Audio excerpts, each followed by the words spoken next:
Vamos con la nota política del día. La presidenta de la República anunció o confirmó la creación de la Comisión Presidencial para la Reforma Electoral. Va a estar a cargo de Pablo Gómez. Él fue titular hasta hoy de la Unidad de Inteligencia Financiera de Hacienda.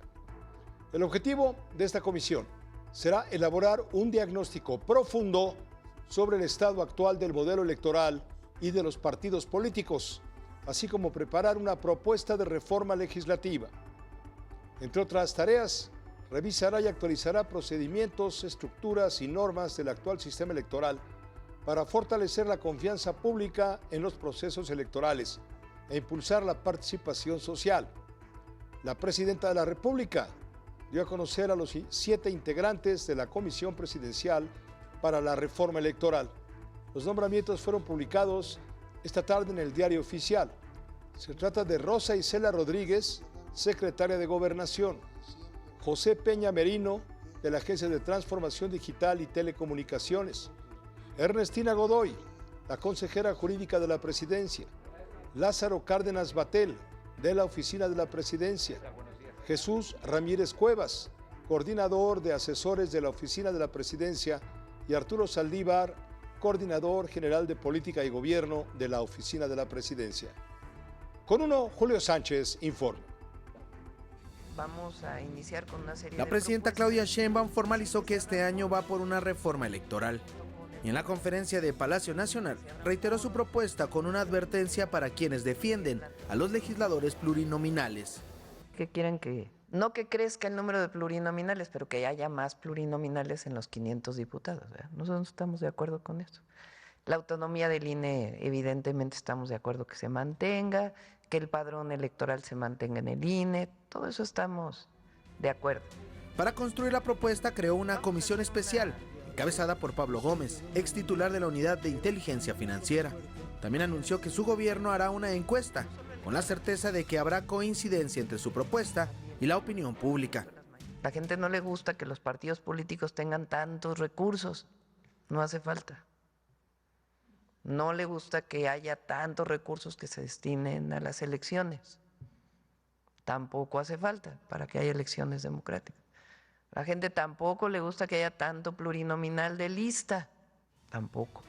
La mandataria también planteó que se realice parlamento abierto. Junto con el Congreso, pues que haya foros de discusión y pues un planteamiento final, y de ahí pues ya la propuesta formal para modificar, si es el caso, la Constitución y las leyes. Con uno, Julio Sánchez. Ante la próxima inminente reforma electoral, exconsejeros del INE y exmagistrados del Tribunal Electoral, así como representantes de organizaciones ciudadanas, convocaron a un diálogo nacional a favor de una democracia incluyente y plural. A través de un pronunciamiento público, dieron a conocer 6 propuestas. Por ejemplo, fortalecer los mecanismos de representación política, preservar y fortalecer la autonomía e independencia de los órganos electorales, la designación de consejerías y magistraturas electorales. Piden mantener bajo administración técnica del INE el padrón, los listados nominales y la credencial para votar con fotografía, desde luego para preservar su resguardo imparcial. También quieren establecer un sistema eficaz de rendición de cuentas y fiscalización y asegurar un poder judicial independiente en materia electoral. Entre los firmantes de este documento se encuentran María del Carmen Alanís, Alejandra Latapí, María Marván, Lorenzo Córdoba, Marco Baños, Benito Nasif, María Marván, Luis Carlos Ugalde y José Waldenberg. Consejeras del INE piden una reforma electoral por consenso nacional, no solo político. Con uno, Agustín Velasco informa.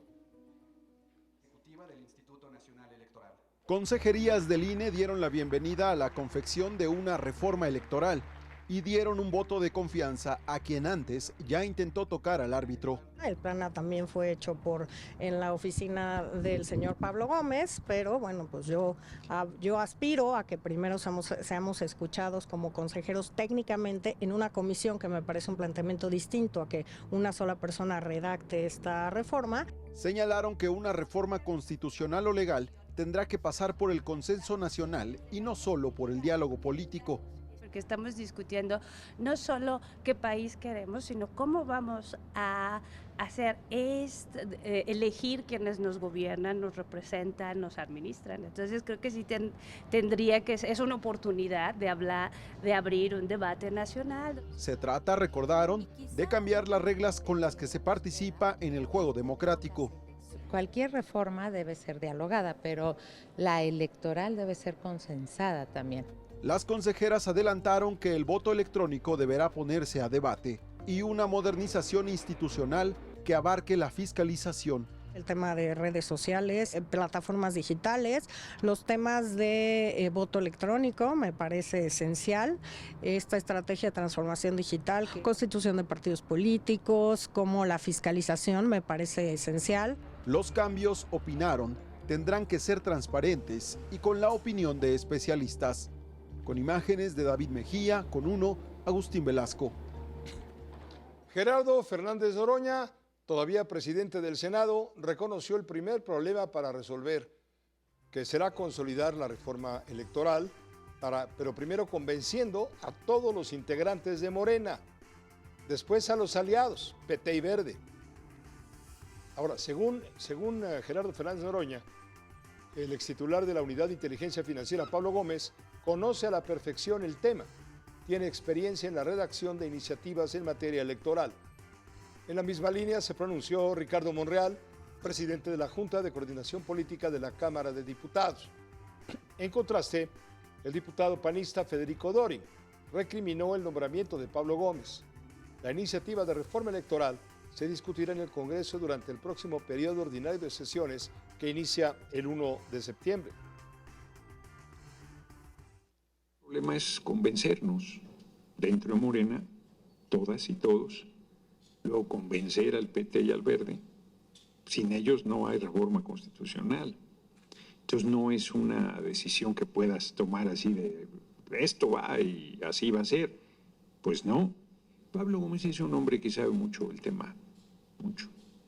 Quizás es la persona con más experiencia. Pablo Gómez es una gente con autoridad moral y con conocimiento jurídico y legislativo para poder encabezar esta tarea prioritaria que no es menor y que para mí se encuadra en las tareas de mayor relieve e importancia de la República. Lamento que la salida política que encontró la presidenta para el inútil de Pablo Gómez haya sido mandarlo a destruir lo que queda de nuestra democracia y el INE. Será el Rasputín electoral, lleno de rabia, de rencor, de resentimiento. En vez de construir una reforma de consenso, desde ahorita es previsible que la hará con todo el odio, la rabia y el resentimiento que lleva dentro, no viendo por la democracia y la república.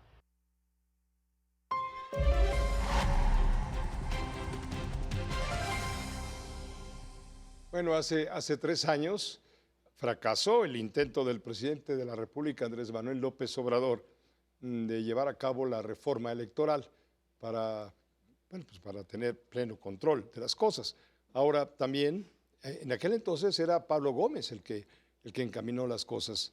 Fue en diciembre de 2022, si mal no recuerdo, cuando Morena y sus aliados no tenían todavía la mayoría constitucional para suprimir el INE, crear el Instituto Nacional de Elecciones y Consultas, crear una sola legislación electoral para todo el país, desaparecer los tribunales y órganos electorales locales, elegir a los consejeros, que ya no sean tantos, sino que sean 7, elegir a magistrados electorales postulados por los 3 poderes, eliminar las diputaciones plurinominales en la Cámara de Diputados, dejar en 96 y no en 128 el número de senadurías y sobre todo algo que entiende muy bien la gente, reducir el financiamiento a los partidos políticos, los gastos, el dinero pues que le dé el gobierno a los partidos. Usted sabe que un partido político sin dinero pues no baila, no es un partido.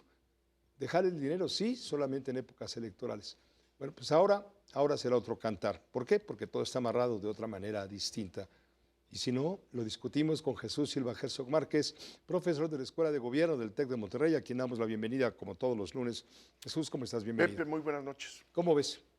Pues me parece que esta es una discusión de la máxima importancia. Creo que lo que se anuncia ahora, ya concretándose este impulso de la reforma electoral, pues es a mi juicio, es una amenaza muy seria al pluralismo mexicano, porque lo que se está planteando de inicio es pues una serie de cambios que tienden a reducir la pluralidad política de nuestro país. Este ataque a la representación proporcional es un ataque a esta posibilidad de que el Congreso refleje lo más fielmente posible la voluntad de los electores, que haya una manera de reflejar en las asambleas pues el porcentaje de votos que tienen los distintos partidos, el hecho de que se esté reduciendo el presupuesto a los partidos políticos, al Instituto Nacional Electoral, pues da una enorme ventaja a quien tiene la llave del dinero y es el partido que está en el gobierno. Y yo creo que nuevamente escuchamos nosotros esta estrategia del gobierno, en donde se avisa que se convocará una encuesta, que se levantará una encuesta, en donde evidentemente pues el resultado es el obvio. La gente no tiene una buena impresión de los diputados de representación Si van y te preguntan a proporcional. ti, Jesús, ¿está usted o no de acuerdo en que se le dé dinero a los partidos políticos? Claro. Claro que no tanto, ¿no? Siempre veremos que es demasiado el dinero que se gasta en los procesos electorales. La pregunta es, ¿qué nos estamos ahorrando? ¿Qué es lo que estamos tirando por la borda si no tenemos posibilidad de que los partidos sean el mayoritario, los partidos que en este momento representan una minoría tengan la posibilidad de sostenerse, de tener un diálogo con los electores, etcétera, ¿no? Pero ¿qué pasa con un partido como, por ejemplo, el Verde Ecologista? Que es un partido que vive justamente de la plurinominalidad. Es decir, Sí. si se cancelan esos diputados eventualmente, si Morena hace esta jugada, Sí. puede haber una ruptura con Morena. Yo creo que esta advertencia la hace con toda claridad el senador Fernández Noroña. Yo creo que tiene toda la razón. Es una reforma que tiene que pasar por el filtro de la coalición gobernante. Y en esa coalición gobernante están partidos que tienen la llave de la reforma constitucional precisamente por ser expresiones de las minorías que acceden a puestos de representación. En ese sentido, yo creo que hay un desafío muy serio de esta nueva comisión, si es que se quiere echar abajo la representación proporcional, de convencer a los partidos que son indispensables para esta reforma constitucional. Hay otro punto. Por decisión de los tres poderes, judicial, obviamente ejecutivo y legislativo, se harían propuestas de personas para encargarse de las cuestiones electorales. Esto es grave, esto es preocupante. ¿No te parece? Me parece realmente Porque muy ya Presidencia preocupante. tiene cooptado al Poder Legislativo y, bueno, se verá a partir del 1 de septiembre al Poder Legislativo. Me parece muy preocupante porque pues lo que necesitamos es que el órgano electoral sea un órgano que tenga una diversidad dentro de su Consejo General, que exprese, digamos, distintas visiones del país, que pueda expresar distintas corrientes ideológicas y que en su conjunto dé un sentido de neutralidad a sus resoluciones. Creo que ya lo que vimos con la reforma judicial es que pues los jueces estarán en sintonía con la mayoría legislativa y la mayoría que tiene el control de la presidencia. No hay esta pues necesaria diferencia de vocabularios, de ritmos, de argumentos, de plazos que hay, que necesita un sistema democrático. Si ahora metemos en la misma cubeta, si lo metemos bajo el mismo criterio en donde la mayoría tiene no solamente la máquina de hacer las leyes, no solamente la máquina de interpretar las leyes, sino también la máquina de contar los votos y organizar elecciones, pues lo que tenemos es que los dueños del balón son solamente los integrantes del oficialismo y no hay ninguna pista para competir en plano de mediana equidad, ¿no? Gracias, Jesús, como siempre, por tu análisis. Muchas gracias, Pepe. Gracias y muy buenas noches, el maestro Jesús Silva Herzog Márquez. ¿Quién queda a cargo de la Unidad de Inteligencia Financiera en lugar de Pablo Gómez Álvarez? Se trata de Omar Reyes Colmenares, hombre, por cierto, cercano al secretario de Seguridad, Omar García Harfuch. Este nombramiento debe ser ratificado por la Comisión Permanente del Congreso de la Unión. Con uno, Julio Sánchez informa. El ex titular de Prevención y Reinserción Social Federal, Omar Reyes Colmenares, hombre cercano al secretario de Seguridad y Protección Ciudadana, Omar García Harfuch, se convertirá en el nuevo titular de la Unidad de Inteligencia Financiera de la Secretaría de Hacienda. Un hombre muy inteligente, también estuvo de responsable de los centros penitenciarios, es especialista en inteligencia. Es licenciado en Derecho por la UNAM, fue director en la oficina de Interpol México y director de investigación criminal de la entonces Procuraduría General de Justicia Capitalina. En 2022 se desempeñó como subsecretario del Sistema Penitenciario Capitalino.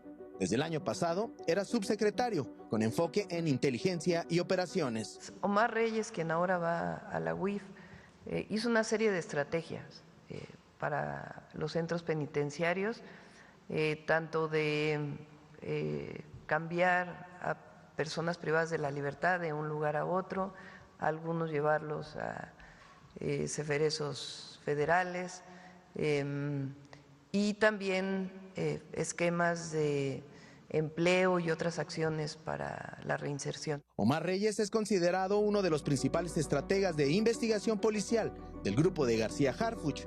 Ahora solo falta su ratificación por parte de la Comisión Permanente del Congreso de la Unión. Con uno, Julio Sánchez.